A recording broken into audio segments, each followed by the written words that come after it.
Selamat pagi Bapak Ibu Saudara-saudari yang dikasihi Kristus. Mari kita mengawali hari baru dengan mendengarkan firman Tuhan yang diambil dari Injil Lukas pasal 9 ayat 7 sampai dengan 9. Tuhan bersamamu. Inilah Injil suci menurut Lukas.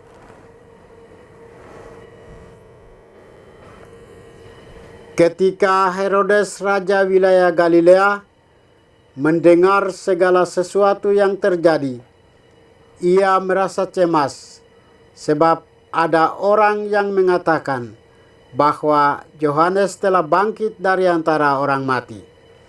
Ada lagi yang mengatakan bahwa Elia telah muncul kembali, dan ada pula yang mengatakan bahwa seorang dari nabi-nabi zaman dahulu telah bangkit.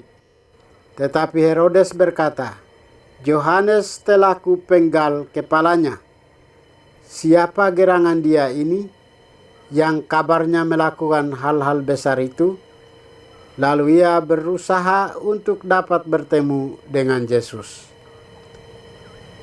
Demikianlah sabda Tuhan. Bapak, Ibu, Saudara-saudari yang dikasihi Kristus, tema kita hari ini adalah Yesus dan Herodes. Sikap ugahari membuat orang mampu melihat penyelenggaraan Allah dalam hidupnya. Sikap ini tidak dimiliki oleh Herodes. Ia sangat cemas ketika mendengar bahwa Yesus mampu melakukan hal-hal yang luar biasa. Dia takut perhatian banyak orang beralih darinya, sehingga ia akan kehilangan pamor dan jabatannya. Injil menggambarkan dengan sangat jelas ketakutan Herodes.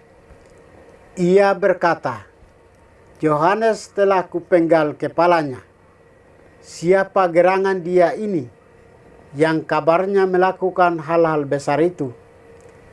Ia ingin bertemu dengan Yesus, namun rakus akan kekuasaan telah membutahkan mata hatinya. Ia tidak lagi mampu melihat Yesus sebagai Tuhan yang datang, tetapi sebagai pesaing dalam kekuasaan. Para murid rupanya menjalankan tugas mereka dengan sungguh-sungguh, sehingga apa yang mereka beritakan menyedot perhatian banyak orang, termasuk Herodes. Keberhasilan para murid adalah ketika mereka menjadikan Yesus sumber kuasa dan tenaga sebagai pusat pemberitaan mereka. Herodes yang merasa dirinya berkuasa saat itu pun merasa terancam mendengar pewartaan para murid, sehingga dia ingin bertemu dengan Yesus yang diberitakannya itu.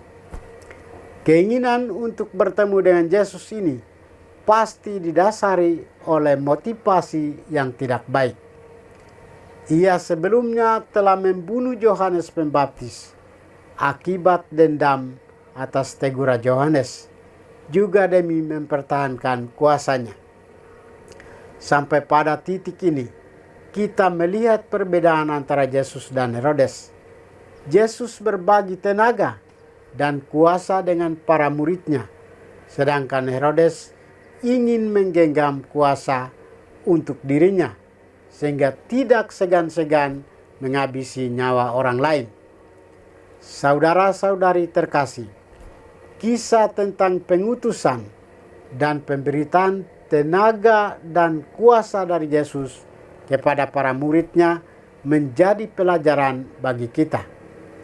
Kuasa tanpa kebenaran hanya akan membuat kita rakus, tetapi kuasa yang disertai kebenaran akan menjadi sumber berkat bagi orang lain.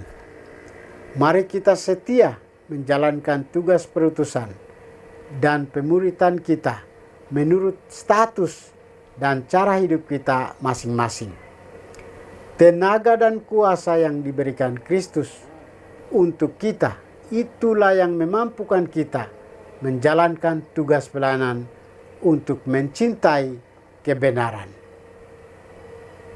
Tuhan memberkati kita. Marilah kita berdoa.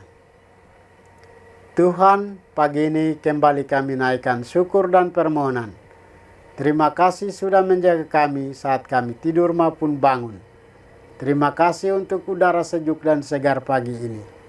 Bukalah mata hati kami, mampukan kami memandang kemurahan dan karya-Mu, serta memuji dan memuliakan-Mu melalui pekerjaan dan pelayanan kami hari ini. Bimbinglah kami selalu untuk menyadari kesalahan kami dan bertobat, sehingga kami sungguh rendah hati, mau membuka hati dan siap menerima rahmat-Mu yang tinggal dalam hati kami. Kristus terang dunia, berkatilah keluarga kami, jadikanlah kami alat kasih-Mu, dan pantaskanlah kami menjadi hamba-Mu yang setia. Demi Kristus Tuhan dan pengantara kami. Tuhan bersamamu. Semoga kita sekalian, orang-orang yang kita kasih dan doakan, seluruh aktivitas kita hari ini dilindungi, dibimbing, dan diberkati oleh berkat Allah yang Maha Kuasa, dalam nama Bapa dan Putra dan Roh Kudus. Amin.